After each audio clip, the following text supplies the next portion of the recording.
Hey everybody, Andrew here from Pacific Coast Auto, taking a look at the results of last week's auction picks. Up first, the Skyline 2000 GTX. This one got no bids. I suspect the high starting price scared off any potential buyers. The Mighty Boy was also unsold and also got no bids. Too high of a starting price, or maybe just not enough interest in Mighty Boys these days? Hard to say.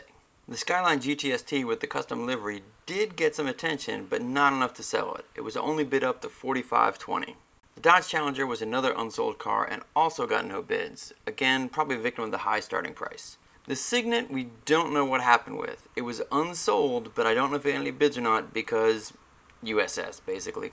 The Toyota MRS was also unsold and also got no bids. Seems to be a bit of a pattern this week. The Toyota Harrier Zagato did get bid up over Derek's guess, all the way to $57.20, but it was still unsold. The Civic Type R, another one that got some bids but didn't sell, even at $11,870. With the S15, we finally have a sale and someone got a bargain. This car sold for $2,270. I have no idea why it went that cheap. And closing things out, the CRX SIR also sold, this one going for $35.30. That'll do it for last week. Now here's Derek with this week's picks. Hey guys, it's Derek here, and here we are going through this week's auction picks. Now we got you guys to pick your favorite cars from the Japanese car auctions. You can browse them yourself if you want. Just go to auction.pacificcoastjdm.com, and once you're there, you can log in with a guest account. That's what we did here, and you'll have full access to all the Japanese auctions, and you can take a look. Now, running on the same theme as last week, don't send in the USS auctions picks because USS hates these videos and they're going to make us take them down if we show their cars. Apparently they don't like to have their cars get exposure. I don't know what is going on with them, but anyways, we got a bunch of good picks from you guys sending them into Facebook. You can play the game. You have to like us on Facebook first though, at Pacific Coast JDM on Facebook. I think that's what we are, or Pacific Coast Auto. I don't know. Here it is. So I'm sure you guys can find us. Anyway, first up here, this is the thumbnail pick, and this one goes to Bill, Courtney, and Jake Mello. You both sent in the same pick, so you guys win this week for picking the car that I personally think is the best out of all of them and the most attractive. And so this one here is the Japanese version of the Celica rear-wheel drive miniature Mustang, I suppose. Comes with fender mirrors. Comes with aftermarket wheels, and it says turbo on the back, even though they're just joking, it's not a turbo. So the Japanese version of the car is way cooler than the American version. They actually got a nice, decent engine here in Japan, whereas they got a truck engine in America and Canada. This is 1976. I think this body style came in 74 or 75, and then the Celica started in 72 with a notchback style. This one's fastback style. I personally like the notchback style. The marketplace likes the notchback style more because they sell for more. I remember when I was younger, this fastback one was the one everybody liked better. It costs more, only slightly more. This has been a pretty cheap car up until recently, but nowadays the notchback will sell for more. They're pretty old, sporty, rear-wheel drive, side draft carbs on a 2000cc engine. And so the engines that come in this, there's a 1600 sport engine and there's a 2000cc sport engine, and both are pretty awesome engines. The American one came with a 2000cc single cam downdraft carbureted engine, and the Japanese one I think is somewhere around 30 horsepower more than the American one for each engine size. Maybe the American one only came with one engine size. I think that's the case. It came with an 18 and a 2-liter for the later models. Oh, I don't know. I'm not old enough for this car to be a modern car for my time. I was born in '82. These cars were definitely a pretty old car by the time I started paying attention to cars.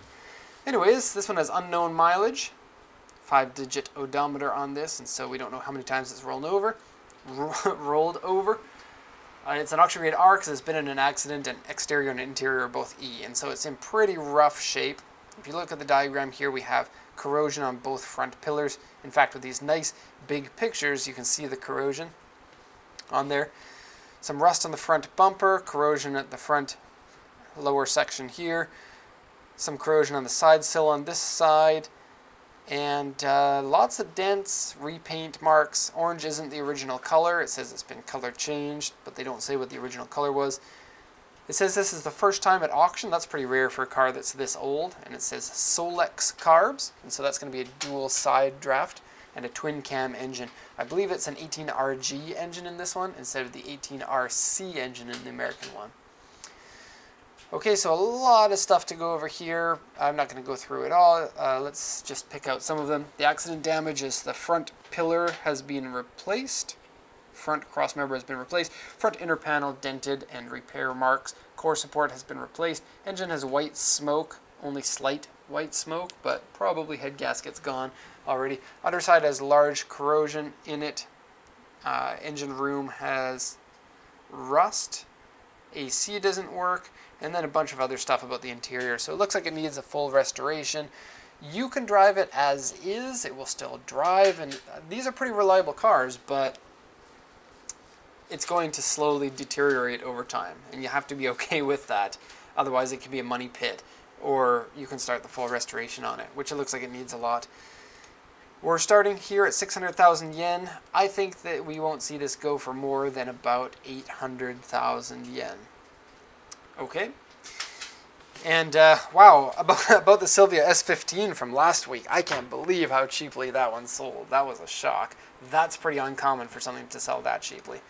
Okay, on to the next one here. This is also Bill Courtney sent this one in. It is a Nissan Rashen. And so the Rasheen is, I guess, a retro style Nissan small front wheel drive car from the 80s. Wow, we got lots of stuff here. So I'll show you this one here, and this one, and the auction sheet over here.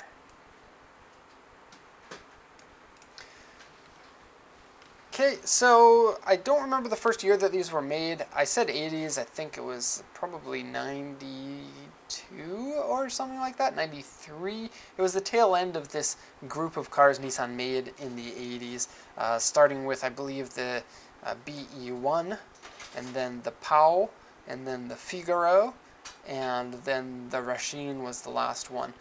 There's one more that I'm forgetting, but anyways, this is 1997 Rasheen FT Type S. This one comes with an 1800cc, but is still on the March platform as far as I know.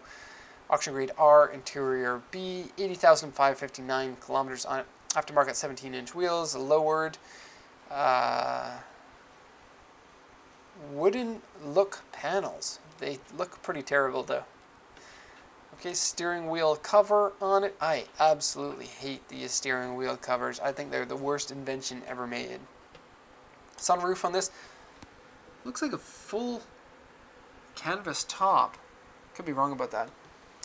And color changed to this brown color. I quite like it though. I think that the wheels and the color on the car look pretty nice. I think it's a kind of weird looking car. You can't quite tell, but it's a lot smaller than it looks like in these pictures. When you see them running around, they're smaller than Honda Fit size. Still 4 doors with a hatch in the back. Kind of cool cars. I've never really fallen in love with them, but they are the kind of car that, you know, are going to draw a lot of attention. Seat covers ripped. Seats have covers on them that are ripped. Accident damage is right rear fender has been replaced, end panel replaced, right rear side member replaced, rear floor is dented, and rear accident damage. The body looks pretty good, but it does have a big dent in the side sill on the right hand side, otherwise pretty clean. The rest of the car looks to be okay. I don't know if these came with manual transmissions. I think that they did, but I'm not sure. This one's an auto. So I think they don't sell for a lot. We got a starting price of this one at 10,000 yen. Whoa. And I think we'll probably see this one somewhere in the range of about 180,000 yen. Okay, on to the next one, Raymond Yu. Raymond sent in 2, so here's Raymond's first one. I'm going to quickly go through this one because there's not an awful lot to talk about. This one, they call it a Paul Smith version of the Mini. And so Minis, especially in the later years, had a lot of special editions in order to keep sales up. And the special editions were basically just color and interior trim packages. So for example, on a Paul Smith, you could get this color exclusively on this model of it. You get a special badge here, comes with these lights, clear markers I believe is part of the kit, and a little taggy thing here on the gas cap. This is just what I'm guessing. I don't know all the special models. They made like 50 to 70 special models or something crazy like that. So it's not really that much more valuable for this one, but it is cool. One thing I did want to mention about this though is it is an automatic transmission. Now if you know about the Mini, regularly the engine and the transmission share the same oil, which is really weird because you usually, like an engine oil is going to be like a 1030 or something like that, and a transmission oil is going to be like an 80 weight 90. So a very different type of oil is used between a manual transmission and the standard oil that you use in an engine. In the Mini, they made that work somehow, but when they came out with the automatic Minis, which happened I think in the late 80s or early 90s, they have the same system because they use the same A-series engine, and so you've got an automatic transmission that's now using your regular engine oil. And I think because of that, the transmissions are extremely weak and require rebuilding every once in a while. Now, I didn't know this, even though I'm kind of a lover of the Minis. I didn't know that the autos were so bad until we bought one recently, and I did a little bit of research, but people are saying every 30,000 kilometers you need to rebuild that transmission, which sounds like a pain in the butt. Now, I did drive the automatic transmission version that we bought, and I have to say that a lot of the love I have for the Mini goes away when you drive one with an auto. It just doesn't feel as good with the automatic transmission. It shifts a little bit sloppy, you don't get the power where you want it, and when you only have about 50 horsepower, even less in many of the models, that power is needed exactly where you want it. And the A-series engine is a high torque at low RPM engine, sort of like old 1940s engines are. Comparatively, of course.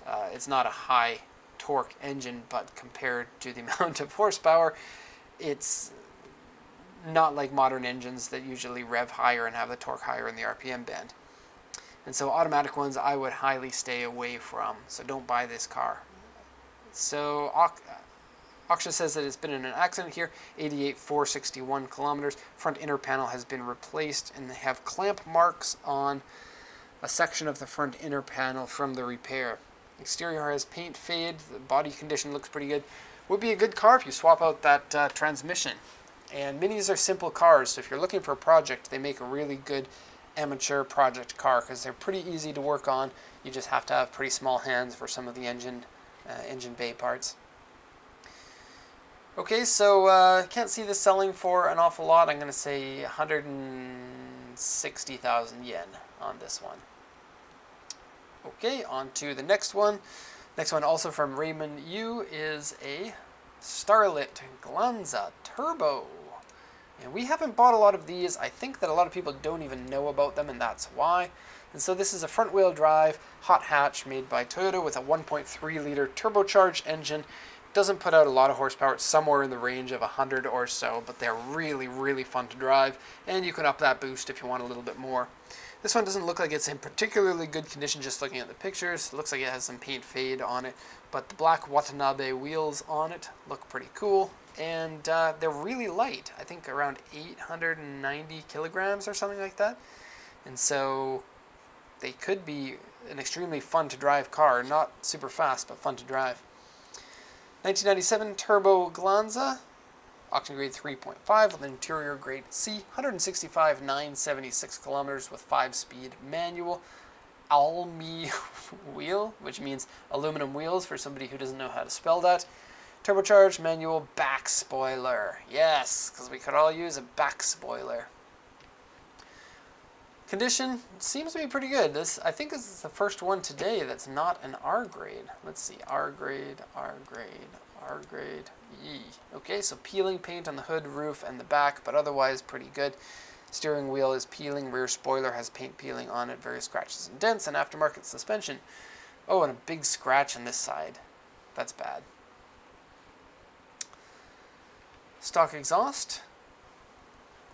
So, yeah, high mileage, and one thing I like about these cars is that they sell for really tiny amount, and so cheap, fun, fairly reliable from what I've seen. Front wheel drive, turbocharged car. And you can usually get them for somewhere around 100,000 yen. This one here is a starting price of 10,000 yen. I think this one will go for about 100,000 yen. Okay, next one, Jake Mello sent in this one. This one, although it's not a USS, has the small pictures. This is KCAA Fukuoka. So I'm angry with you for having small pictures, because I love these. I love old Corollas. I love the old Corolla station wagon. I think that old Japanese cars were a lot smaller than American cars of the same time, and so these are really small station wagons compared to the other ones that were on the street in the 60s and 70s in America. And so this one here, let's see if I can get this right. 51 is 19... I'm not going to get that right. 66? 76. 1976. Ha! Got it right. Okay, that's not something to really congratulate myself about.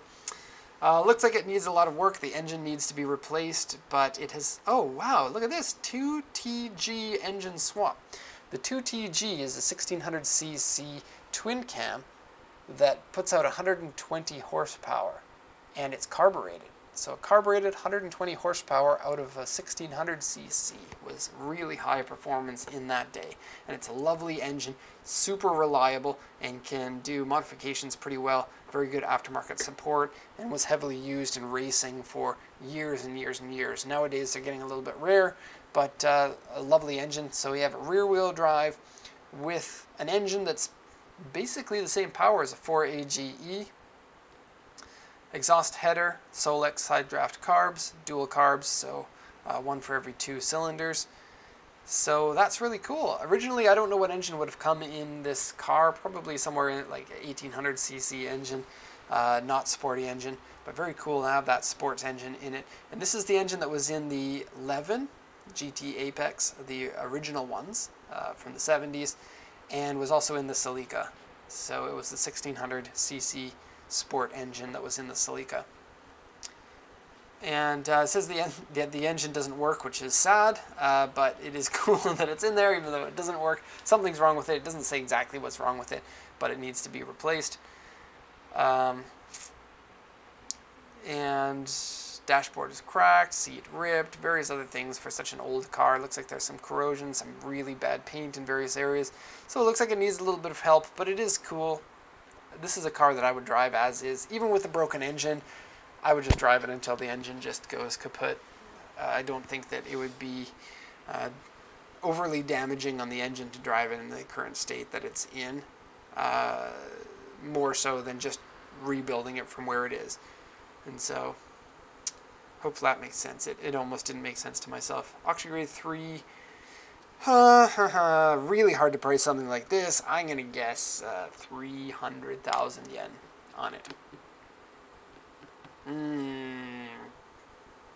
Okay. 300. Okay, next one. Zachary Kanopa also sent in a 2. Zachary's first one is a Nissan, another KCAA Fukuoka. Oh, those guys. Come on. Is this like the 1990s? Why do we have pictures so small? So this is it's like a quick delivery, or a bread van, or a milk van, or whatever you want to call it, and made by Nissan. I've never actually seen one until today, not on the streets or at auctions. They're not that common. The Atlas is Nissan's medium to light duty industrial truck. They're commonly used for cargo vehicles here in Japan. And so Atlas delivery. Comes with a 2700cc engine. I believe that's a diesel. Let's see if it says here. TD27, that's right. And so this is one of the most reliable diesel engines commonly in Nissan's van, the Caravan. Also camper vans often have it. And it's really slow, but really reliable. Glow switch. So glow plug switch. That's weird. Okay, so rear panel has a corrosion hole, has had a full repaint on it. It's a no-claim car, has corrosion holes in the pillars, rust on the roof. Looks really rough, to be honest, but it is goofy looking and strange. And so for that, I'm going to give it a thumbs up. Is this column shift? I think so that you can walk through completely. And then full sliding door on the side, as well as really big doors that you can basically stand up inside the van. 277, 854 kilometers. Usually these sell for a lot, but this one being a weird Nissan version instead of the Toyota one that's more common, and having the bad rust problems, it'll probably not be that expensive. So I'm going to guess 220,000 yen on this one. And so I think this is really cool. Zachary, you sent in this one, which is a basic delivery van. It's not that different from what you would see worldwide. And then the next one that he sent in is this one here, which is quite the opposite, but still the same category of vehicle. And so this one is a Daihatsu Mira walkthrough, and it's basically a K car, but tall enough that you can stand up in it. And I can stand up in it. I'm 5'10", or 178 centimeters, and I can stand up in these, and my head just barely touches the roof or the ceiling inside. They tend to sell for quite a bit. They are quirky, popular for export. Look at this. It has a roof scoop, kind of. Fender mirrors, really weird looking. I think good advertising for people that want to kind of sell something out of their car. That's what they're commonly used for here. Or for like a parts vehicle, for someone who runs an importing company. Definitely is going to attract attention. Lots of room on the side to put company decals if you want to do that. Lots of windows. I think probably pretty fun to drive. It has a full bus style door on this side, so you can get in while standing up. Strangely, it doesn't have a driver's side door, so if you do want to get in, both the passengers need to get in this side, assuming that this one does have 2 seats. Let's have a look. No, this one's only a 1-seater, and so no passengers, no friends, sorry, but you can carry a lot of stuff. Okay, front wheel drive, and it looks like this one does like a zigzag style opening, sliding to the side, so that it has a pretty large size opening for putting stuff into the back. Let's see the condition. So 1989, importable to the USA.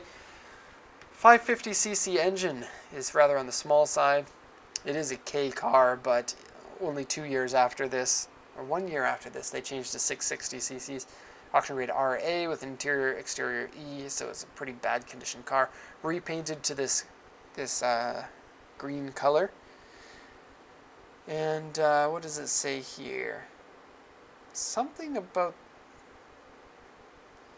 D-range, something. Can't read it. Rust on the roof, rust on the back, bad paint. Not very good. Probably 150,000 yen on this one.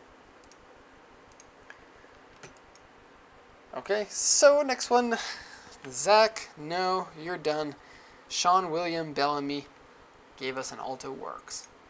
This one here looks like it has fake carbon wrap on the hood. So the Alto Works had 2 generations before this one. This is the 3rd gen, and this is when they got ugly, I think. But I think this is a car that is quirky enough that it can own its ugliness. I really don't like the headlights. I think the front bumper looks weird. I think the earlier ones with their more boxy design are better, but there's no denying that this is a super fun car to drive. And I think this one comes with the better engine, the K6A engine instead of the F6A.